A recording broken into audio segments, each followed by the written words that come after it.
So in today's class we will discuss about the very interesting and important concept, that is radioactivity. तो आम तार history को भी टे जा आ तार देखा तार साइंस को भी टे जा पूर्व आम हिस्ट्री को टे जा। तो नॉर्मली रेडियोएक्टिविटी माने कौन ना, रेडियोएक्टिविटी माने है किसी गोटे रेडिएशन होची बा किसी गोटे एमिशन होची किसी एलिमेंट को लेकिन तुम्हें कहीपर आम देखी बाइंडिंग एनर्जी कर्व पूर्व आम पढ़ी। तो बाइंडिंग एनर्जी कर्व रे आम देखी कि केते मात्रा रे अछंदी एलिमेंट जोटा कि स्टेबल होइक अछंदी ता माने हला तांगर बाइंडिंग एनर्जी बहुत अधिक अच्छी आउ केते एलिमेंट अछंदी जार जो माने अनस्टेबल होइक अछंदी ता माने तांगर बाइंडिंग एनर्जी कम होइक अछि ना कम होइक अछि। That's depends on binding energy. तो बाइंडिंग एनर्जी अधिक माने more stable nucleus, binding energy कम माने लेस स्टेबल एलिमेंट। तो नॉर्मली आर गोटे अच्छी ग्राफ तुम कहीपर स्टेबिलिटी चेन रो जोटा कि ये भाया किसी देखापी ये नंबर ऑफ न्यूट्रॉन ये नंबर ऑफ प्रोटॉन ये नंबर ऑफ न्यूट्रॉन जानती। तो ये ग्राफ को जो देख ये ग्राफ को जो देख ये ग्राफ या तुमको दर्शाए कि ये कहती स्टेबिलिटी चेन, स्टेबिलिटी चेन बस जानी था टिके। तो ये स्टेबिलिटी चेन रे यही पाखापाखी जो न्यूक्लियस गुड़ा थांती से माने कौन था ना स्टेबल थांती आ परे जो माने थांती से माने अनस्टेबल थांती। मनकर एठी गोटे न्यूक्लियस अच्छी ताले प्रोटॉन नंबर है एतिकी, न्यूट्रॉन नंबर है एतिकी से अनस्टेबल, एठी गोटे अच्छी से अनस्टेबल आ पाखापाखी जतक अच्छा से माने स्टेबल बाकी तक है अनस्टेबल। बस ये गोटे जानवा जिनस जदि छाड़ी स्किप जदि करने चाहो भी कर इट्स ओके, तुम हायर स्टडी कला विषय जान। तो एठी ये स्टेबिलिटी चेन जोटा कि आम स्टेबिलिटी देखाए आमर बाइंडिंग एनर्जी कर्व भी जो तुम देखो ताले सेठार भी तुम देखो जो बाइंडिंग एनर्जी कर्व भी जो आमर थिला से ये भाया किसी होगा। तो यू एतक आम कहते कि मोर स्टेबल बोली स्टेबल एटम आ परठू बाइंडिंग एनर्जी एटा बाइंडिंग एनर्जी पर न्यूक्लियस को आम नौले ये एटमिक मास नंबर को नौले यू कमी कमी जाऊँगी बाइंडिंग एनर्जी एठू भी कमी कमी कमी कमी आसूँ। तो यू एतक बाइंडिंग एनर्जी कौन अच्छी ना कन्स्टाट रोचे ताने यू एतक आम कनसीडर करते स्टेबल ये एटम बा न्यूक्लियस गुड़ा है स्टेबल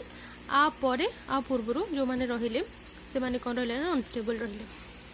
तो रेडियो एक्टिविटी कौन ना, रेडियो एक्टिविटी गोटे प्रोसेस जो प्रोसेस आमर कौन है ना जोड़ा सब अनस्टेबल न्यूक्लियस था। तो नॉर्मली ये कनसीडर कराई क्या ना जो मैंने हायर न्यूक्लियस जार हायर न्यूक्लिय जो मैंने कनसीस्ट करते प्रोटॉन और न्यूट्रॉन नंबर जो अधिक थाए एटमिक नंबर जार अधिक थाए से एलिमेंट गुड़ा नॉर्मली तुम अनस्टेबल था। लाइक जब तुम एटमिक मास नंबर 80 पर को जीव 80 पर देख ताले 80 पर जिते सारा सब अच्छा एटम एटमिक मास नंबर से माने सब कौन था ना नॉर्मली अनस्टेबल था। तो अनस्टेबल इन द सेंस कौन ना जदि ये तुम देखुच आ परठू यही पर्यंत तो ठीक अच्छे प्रोटॉन नंबर भी बढ़ुची न्यूट्रॉन भी बढ़ुची,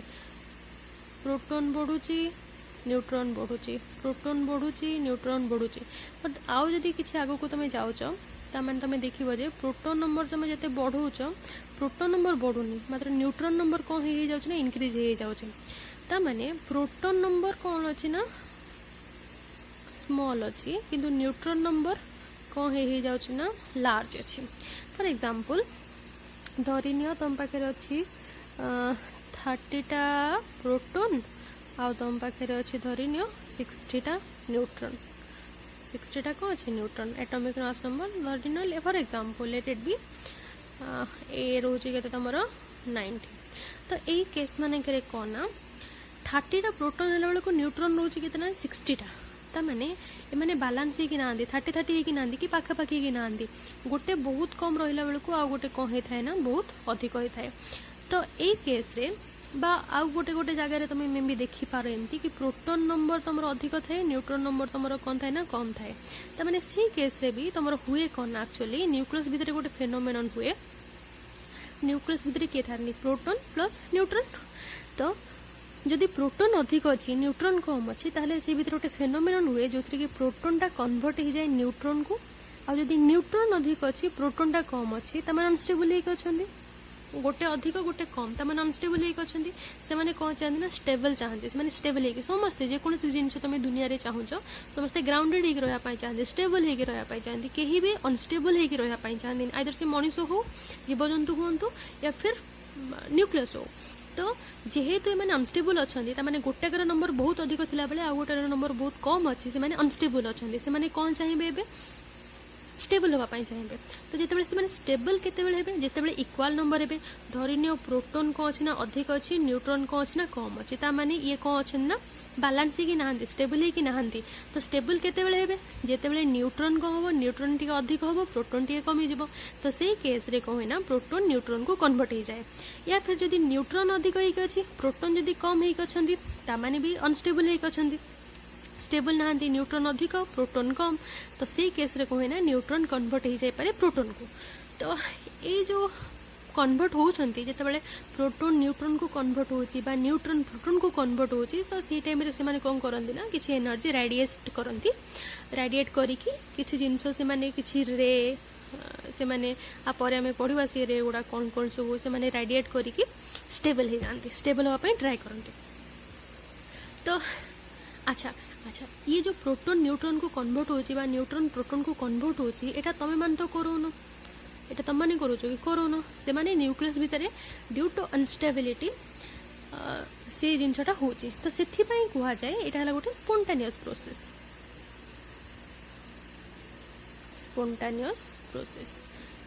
तो माने स्पोंटानियसली से माने कोन करिवे ना एमिट करिवे किछि रेडिएशन को माने अनस्टेबल न्यूक्लियस माने तो अनस्टेबल न्यूक्लियस माने स्पोंटानियसली एमिट करिवे किसी रेडिएशन स्टेबल होगा पाए ताको कहती सी प्रोसेसटा को कहती रेडियो एक्टिविटी तो नॉर्मली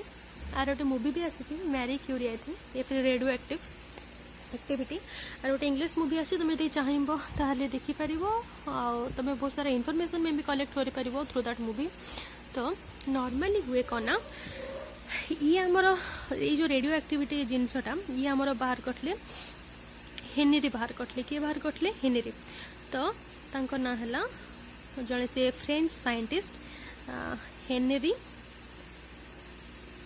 बेक्वेरेल ये साइंटिस्ट बाहर करते केबे बाहर करते 1896 रे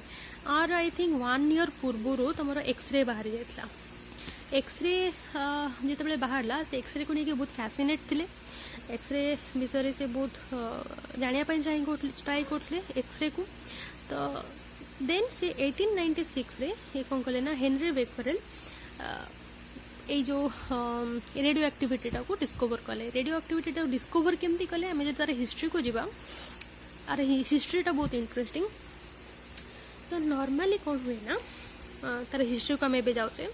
कि हेनरी बेक्वेरेल रेडियो एक्टिव सब्सटेंस को 1896 रे जो डिस्कवर कले केमिति डिस्कवर कले आम से जिनटा को भी जानुचे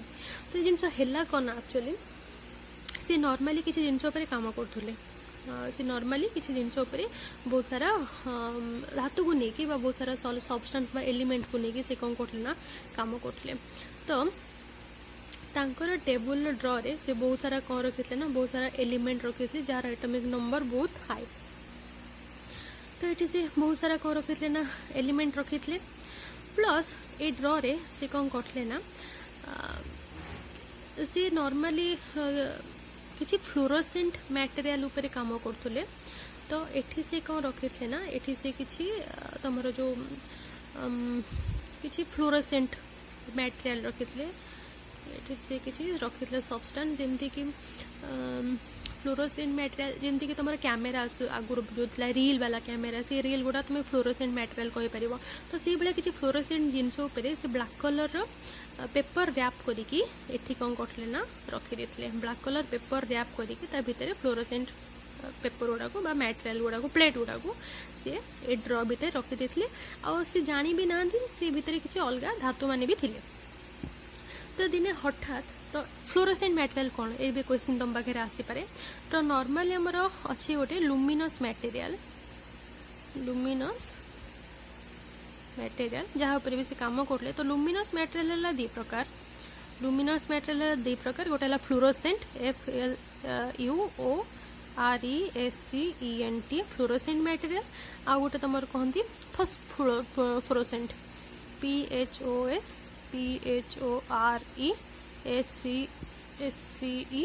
फ्लोरोसेंट मटेरियल। लुमिनस मटेरियल 2 प्रकार। लुमिनस मटेरियल से लुमिनस मटेरियल को लेकिन से काम करते। लुमिनस मटेरियल अंडर ही जो फोटोजेनिक प्लेट गुड़ा जाऊँगी बा जो रील गुड़ा जाऊँगी मैंने सब लुमिनस मटेरियल अंडर जाऊँगी। तो लुमिनस है 2 प्रकार, गोटे है फ्लोरोसेंट, गोटे है फॉस्फोरेसेंट। तो फ्लोरोसेंट है कौन कि एमती गोटे मटेरियल जो कि तुम यदि अल्ट्रावायोलेट लाइट पकेब तो से किसी टाइम पर्यंत कौन करेंगे ना ग्लो करेंगे, ताको कहते फ्लोरोसेंट मटेरियल। फॉर एग्जांपल तुम जदि तुम आसूसी ना सब 100 टंकिया 200 टंकिया नोट गुड़ा आसूची ता साइड रे देखो गांधी साइड रे सब स्ट्रिप होगी गोटे गोटे कि गोटे मटेरियल एमती एमती लगे थो एमती वर्टिकाली। ये मटेरियल गुड़ा को जब तुम खरार देखो ये किसी मात्रा रे ग्लो करिवो हैला। तो अल्ट्रावायोलेट लाइट रो प्रेजेंस रे से मटेरियल कौन करे ना ग्लो करे, ताको कहते फ्लोरोसेंट मटेरियल, जोटा को आम नोट रे देखा मिलूँ। फॉस्फोरेसेंट कौन? फॉस्फोरेसेंट मटेरियल है ये है गोटे प्रकार मटेरियल जो तुम आपको लाइट रे किसी समय रखीदेल तापर लाइट को जो तुम हटेदेल ताहले भी कौन कर ना ग्लो कर। फॉर एग्जांपल तुम आसूची सब देखी ना तारा जह्न ये भाया सब आसूची ग्रीन ग्रीन कलर तुम सब घरे लगाओ से अंधार राति तुमको जले लाइट ग्लो करे, तो ताकू कहती फॉस्फोरेसेंट मटेरियल। तो ये जो हेनरी बेक्वेरेल थे ये फ्लोरोसेंट मटेरियल को लेकिन कौन कर ना काम करते।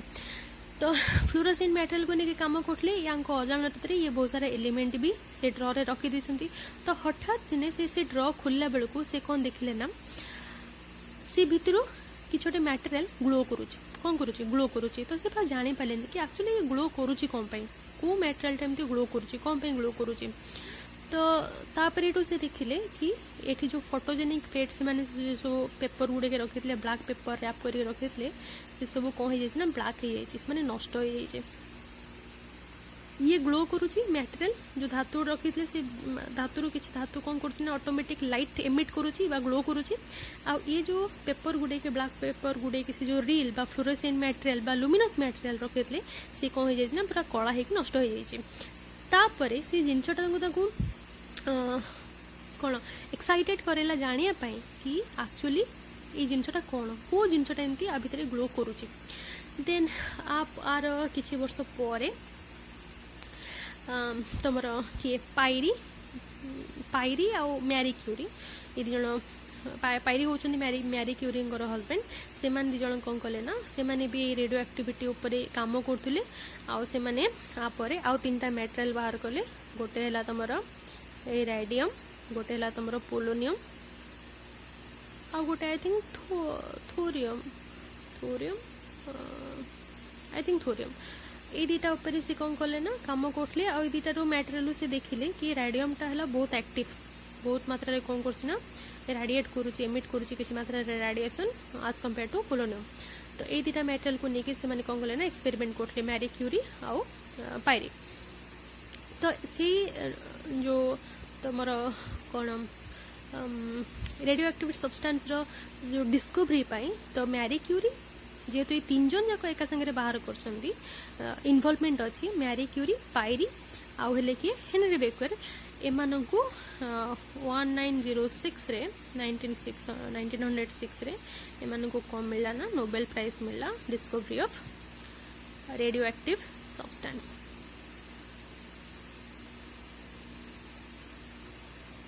अच्छा तापर एथिरु से गोटे जिनस भी एक्सपेरिमेंट से माने नोटिस कले जब साइंस को आसवा टिके से नोटिस कौन कले ना ये जो मटेरियल अच्छी ये जो ग्लो करुच्ची बा लाइट एमिट करुच्ची किसी एक्सटर्नल फैक्टर एफेक्ट करूनी। फॉर एग्जांपल धरिन ये गोटे मटेरियल अच्छी जोटा कि आ भितर से एक्सपेरिमेंट रू पाइले कि यूरानियम थिला यूरानियम 238 92 प्रोटॉन मास नंबर 238 ये कौन करथला ना रेडिएट करथला लाइट बा रेस तुम कहि परिबो कौन करथला ना रेडिएट करथला। तो ये जो मटेरियल रहिला तुमरो ये नॉर्मली कौन थला ना अनस्टेबल थिला तो ये किसी रेडिएट करिकी ये स्टेबल हो जाता तामाने किसी rays in the form of photon हो पारे एनर्जी हो पारे ये रेडिएट करिकी ये थोरियम रे कन्वर्ट हो जाता या फिर अलग कौन कन्वर्ट हो जाता तो पढ़ा ये जो कन्वर्ट होची कौन माने को रे बाहर करुच्ची सी रे कौन कौन मटेरियल अच्छी आपर आम पढ़ा डिफरेंट डिफरेंट अच्छी तार रेज जहाँ आम नॉर्मली को अल्फा बीटा गामा रेज तो एतिकी थिला तार हिस्ट्री आउटे साइंस को जदि जीवा ताहले एमती भी आम देखा कि जदि न्यूक्लियसटा है एतिकी बड़ जति 10 टू दी पावर रेडियस हो 10 टू दी पावर -15 मीटर भीतर रहे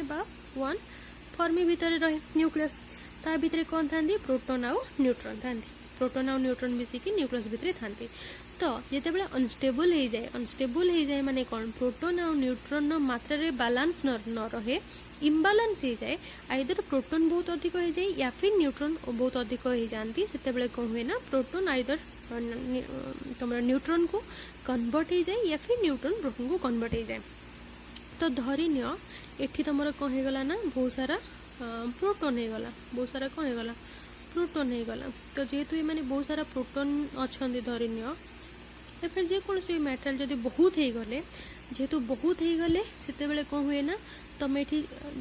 जिते बालांस होते हाँ ठीक था स्ट्रॉन्ग न्यूक्लियर फोर्स तुम अधिक था मात्र जेहेतु ये बहुत अधिक भी हो जाते एटॉमिक नंबर बहुत अधिक अच्छी छोट न्यूक्लियस भितर बहुत सारा प्रोटोन बहुत सारा न्यूट्रॉन जिते अच्छा जेहेतु भितर अपोजिट चार्जेस कहीं नहांती सब कौन अच्छा एका एका चार्ज प्रोटोन पॉजिटिव चार्ज ही अच्छा बहुत सारा जो पॉजिटिव चार्ज हो जाती तो से परस्पर को कौन करवा स्टार्ट कर रिपल्सन करवा स्टार्ट कर रिपेल करवा स्टार्ट कर तामाने आमे Coulomb's law electrostatic Coulomb's law of electrostatic रो जानचे कि तार Coulomb's force is equal to 1/4 pi epsilon naught q1 q2 divided by r square तो इतक जो आम जानी चार वैल्यू तो रेडियस इनवर्सली प्रोपोर्शनल टू तुम फोर्स तमें square of radius inversely proportional to force तमें FC inversely proportional to 1/r square तमें जदि रेडियस बा डिस्टेंस दीटा चार्ज भितर सॉरी डिस्टेंस रेडियस तो ना डिस्टेंस जदि डिस्टेंस जदि बढ़ी बढ़ी जीव ताले फोर्स कौन हो ना कमी कमी जीव आउ जदि डिस्टेंस तुम कमी कमी जीव ताहले तुम फोर्स कौन हो ना अधिक हो कूलम्स फोर्स कूलम फोर्स का कौन रिपल्सिव फोर्स तो जदि देख गोटे न्यूक्लियस एटा न्यूक्लियस भितर धरिन एतिकी नंबर ऑफ कौन अच्छा पॉजिटिव चार्ज अच्छा माने आंकर कौन परस्पर भितर डिस्टेंस को रोचे टिके डिस्टेंस रोचे डिस्टेंस को रोचे अल्प मात्रा रोचे तो डिस्टेंस जदि कम रोचे सॉरी डिस्टेंस कौन रोचे अधिक रोचे टिके टिके आज कंपेयर टू एटा तो डिस्टेंस जेहेतु अधिक रोचे डिस्टेंस जेहेतु inversely proportional to force distance अधिक माने फोर्स है कौन कम को फोर्स रिपल्सिव फोर्स कहीं कूलम फोर्स है कौन रिपल्सिव फोर्स ये कहीं सेम चार्जेस आम नहीं ताने ये कौन हो रिपल्सनटा कौन थी ना कम थी कि जदि यही केस को आम नौचे जेहेतु चार्जेस बहुत अधिक अच्छा चार्ज जेहेतु बहुत अधिक हो भितर डिस्टेंस कौन हो चिपी चिपी रही एकाठी रही तो जेहेतु चापी चापी होगी रही भर जेहेतु डिस्टेंस कौन होगला ना कमी गला तो फोर्स कौन हो ना अधिक हो फोर्स अधिक हो सिमिलर चार्जेस ताने तुम रिपल्सिव फोर्सटा कौन हो ना अधिक हो रिपल्सिव फोर्स अधिक माने कौन ना ये कौन चाहिए बाहर को जीवाई चाहिए स्टेबल हाँपाई चाहिए ताने माने गोटे जगार पूरा ठेली पेली रही चाहूना ये आराम से रही चाहते तो आराम से रही कौन करने पड़ो ना किसी जन को एम को बाहर को पठेदेवे न्यूक्लियस बाहर को केते जन जब पलैबे ताहले कौन हो बालांस हो आराम से रही पारे से जिनस ही एका हुए जेहेतु रिपल्सन बहुत अधिक हो जाए तो से माने कौन चाहती ना आराम से रही जेहेतु चाहती स्टेबल होकर रही जेहेतु चाहती रिपल्सन अधिक होगा अनस्टेबल हो गले जमती कि तुम जब हस्टेल गोटे रूम भितर 6 जन रहा कथा तुमको 10 जन को पूरे देवे तुम कौन कर तुम गण निश्वासी हो ना तुम चाहिए बाहर को जावाई पलैवाई आउ को रूम को सिफ्ट हो जाए से जिनस ही ये हुए जेहेतु अनस्टेबल हो जाती 6 जन जगह हस्टेल मन कर 6 जन ही रही ठीक 6 जन ही रही स्टेबल भलसे जो तुमको 10 जन को रखा ताल तुम कौन कर सी भितर तुम चाहिए आउ 2 जन को कंप्लेन करके आउ 2 जन को प्लीज को आउ को रूम को शिफ्ट कर दिंतु बोले तुम कह स्टेबल हाँपाई। तो ये भी से जिन हुए जिते इम्बालांस एम हो जाती एम कौन चाहती ना कि मात्रा तुम न्यूक्लियस को बाहर को पठेदेवे न्यूक्लियस बाहर को पठेदेवे और से जिन भी हुए कि मात्रा तुम चार्जेस बाहर को पड़े आसती कन्वर्ट हो जाती ताकू कौन कहती ना से प्रोसेसटा को कौन कहती ना तुम रेडियो एक्टिविटी कहती जो स्पोंटानियस एमिशन ऑफ सर्टेन रेडिएशन। आ जो प्रोसेसटा ये मन को मन हुए स्पोंटानियस प्रोसेस आर तुम हाथ में आर ना बिल्कुल भी ना तुम चाहिए ये प्रोसेस करें तुम चाहिए ये प्रोसेस को अटके भी पारनी। अनस्टेबल न्यूक्लियस न्यूक्लियस भीतर ही ये फेनोमेनन हुए से मैंने जिते चाहिए से सी रोकी हम बाहर कौन सी जिनस एफेक्ट कर पारिबनी। तुम आइदर टेम्परेचर बढ़ाओ कैटालिस्ट किसी दियो किसी केमिकल चेंजेस करो किसी फिजिकल चेंजेस करो प्रेशर बढ़े दियो या फिर किसी भी तुम करो एक्सटर्नल एनवायरनमेंट रो इफेक्ट आंक उपरे पड़िबनी ए प्रोसेस उपरे पड़िबनी।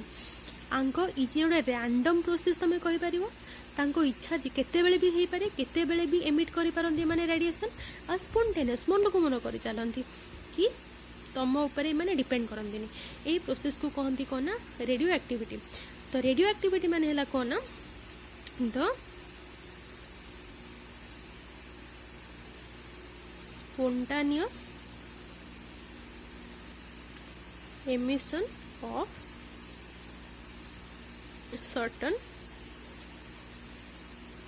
रेडिएशन कहार को माने करंती अनस्टेबल